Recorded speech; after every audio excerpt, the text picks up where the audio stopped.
इरफान पूरे दिन मेहनत करके अपने घर की ओर निकलता है। वह अपने परिवार की पूरी जिम्मेदारी अच्छे से निभाता है। ऑटो रिक्शा पूरे दिन चलाने के बाद वह थक जाता है, लेकिन वह इसके बावजूद बेहद खुश होता है। आज उसकी कमाई अच्छी जो हुई है, वह सोचता है कि घर पहुंचते हुए वह रास्ते से कुछ खाने के लिए ले चलेगा, ताकि उसके दोनों बच्चे और पूरा परिवार को खुशी मिले। इरफान अपने परिवार से बेहद प्रेम करता है। वह हर दिन अपने समय से ज़्यादा वक्त ऑटो रिक्शा चलाता था, ताकि किसी भी दिन उसके परिवार वालों को किसी के सामने हाथ ना फैलाने पड़े। आज इरफान को बहुत फ़ोन आ रहे थे। यह फ़ोन उसके घर से आ रहे थे। इरफान के बच्चे उसे फ़ोन करके जल्दी आने को कहते हैं, क्योंकि वह अपने पापा के साथ उनका जन्मदिन मनाना चाहते हैं। इरफान के बच्चे इरफान को लगातार 2 घंटे से फ़ोन कर रहे थे। इरफान उन्हें हर फ़ोन पर मना कर देता था, क्योंकि वो चाहता था कि थोड़ा सा धन और कमा लें, ताकि शांति से वह अपना जन्मदिन मना सके। रात के 11 बज रहे थे। इस वक्त गांव के लोग नींद की अवस्था में होते हैं। इरफान को अब कोई सवारी नहीं मिल रही थी। इरफान ने सोचा कि अब उसे शायद कोई अन्य ग्राहक नहीं मिलेगा। अब उसकी जेब में भी पूरे दिन के तकरीबन 1200 से 1300 कमाई हो चुकी थी। वह अब अपने घर की ओर निकल रहा था। उसने अपने होठों के दोनों कोने खींचा हुआ था। वह बेहद खुश था। वह रास्ते में ढाबे से कुछ खाना भी लेकर जाने का सोच रहा था। रात के वक्त होने के कारण वह अपनी तेज रफ्तार में ऑटो दौड़ा रहा था। यह रास्ता उसके घर की तरफ शॉर्टकट था। वह ऑटो को हवा से बातें करा रहा था। तभी अचानक से एक तेज रोशनी उसके आंखों के सामने पड़ी, और वो खुद को बचाने के लिए ऑटो के हैंडल को दूसरी ओर किया। अंधेरा होने के कारण उसे यह मालूम न चला कि उसका रास्ता अब बदल चुका है। वह जिस रास्ते पर अब था, वह रास्ता की एक खास बात थी। वह थी कि इस रास्ते से इरफान का गहरा संबंध रहा है। 20 साल पहले वह इसी रास्ते से गुजरा था। इरफान को उस रास्ते में घुसते ही अजीब सी ध्वनि सुनाई देती है। उसे अपना वही सफर फिर से याद आने लग जाता है। वह इस दिन 20 साल पहले आया था। रास्ता बहुत सुनसान था। वह आगे जल्दी बढ़ रहा था। तभी अचानक से उसके ऑटो रिक्शा के सामने एक लड़की आ गई।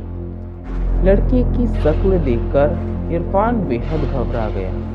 इरफान की आंखें बंद हो गईं। उसने आंखों को रगड़ा और फिर से आगे की ओर देखा, परंतु इस बार वह लड़की नहीं थी।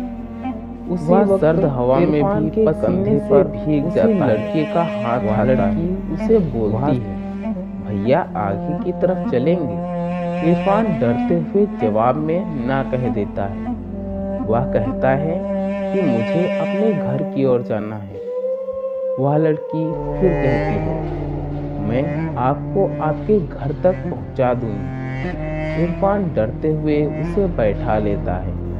वह अपना फोन निकालकर अपने घर फोन करने की कोशिश करता है, परंतु उसके फोन में नेटवर्क नहीं आ रहा होता। लड़की उसे कहती है, यहाँ फोन नहीं चलता।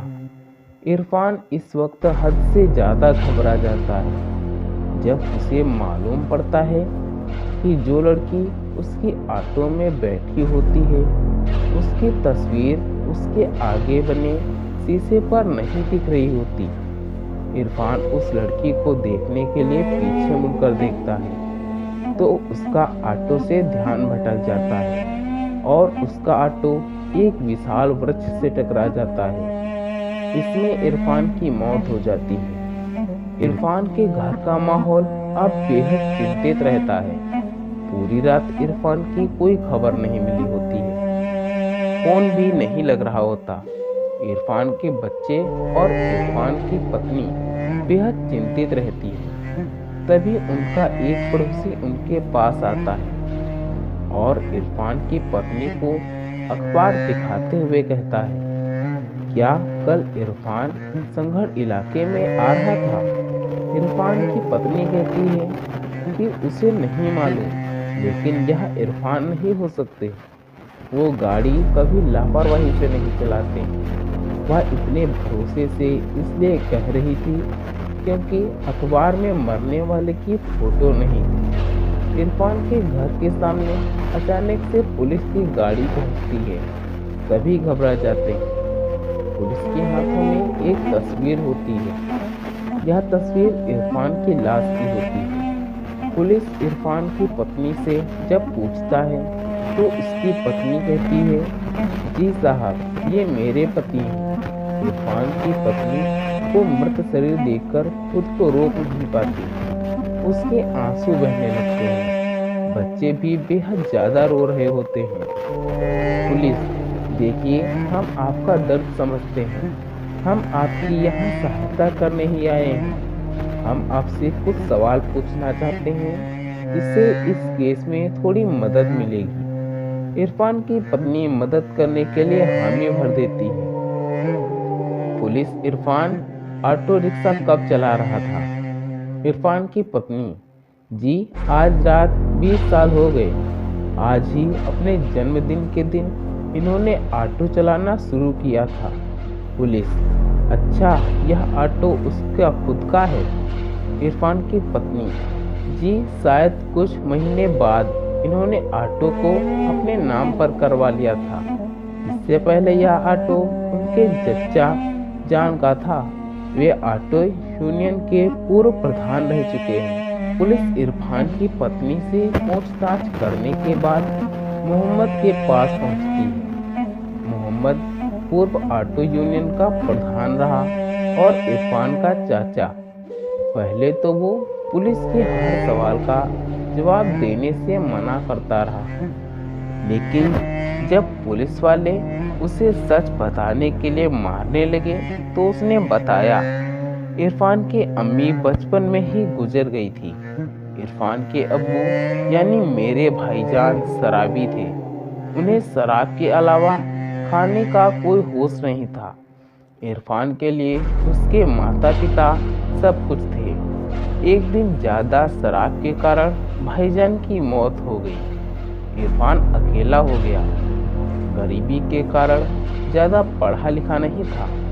वह मेरे साथ ही रहने लगा। पहले तो हमने उसे पढ़ने के लिए कहा, लेकिन उसका मन जब पढ़ाई में नहीं था तो वो कहता है कि उसे पैसे कमाने हैं ताकि वह अपनी आगे की जिंदगी अच्छे से बिता सके। इरफान के जन्मदिन के ही दिन उसने हमसे ऑटो लिया और उसे भेंट कर दी। ऑटो पाकर वह बेहद खुश था। ऑटो चालक के रूप में उसका वह पहला दिन था। मैं भी उसके साथ ही गया था। यह सुनकर पुलिस वाला हैरान हो जाता है।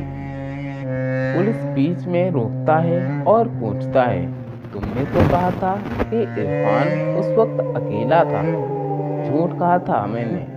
इरफान का जन्मदिन था तो उसके लिए संगढ़ के एक शराब की बोतल और साथ में कुछ चखने भजिया ली थी। यह रास्ता हर वक्त सुनसान ही रहता है। उस वक्त रात के 11:15 हो रहे थे। हमारे ऑटो को एक लड़की को रोका। हमारे ऑटो को एक लड़की ने रोका। वह बेहद खूबसूरत थी। छोटे कपड़े पहने हुए थी। अपने घर जाना चाहती थी, लेकिन मैंने और वान ने उस लड़की का रेप करने लगा। इरफान नशे में बेकाबू हो गया। उसकी सुनने वाला उस जगह पर कोई नहीं था। यह सुनते ही पुलिस वाला आगे के केस को समझ गया। उसने उस लड़की के केस को फिर से खोला और मोहम्मद को फांसी की सजा मिली। इरफान को सजा तो खुद वह लड़की दे ही चुकी थी। दोस्तों, उम्मीद करता हूँ यह कहानी आपको बहुत ही अच्छी लगी होगी। ऐसी ही और हॉरर स्टोरी सुनने के लिए हमारे चैनल को सब्सक्राइब करें। धन्यवाद दोस्तों। अपनी राय देने के लिए इसमें कमेंट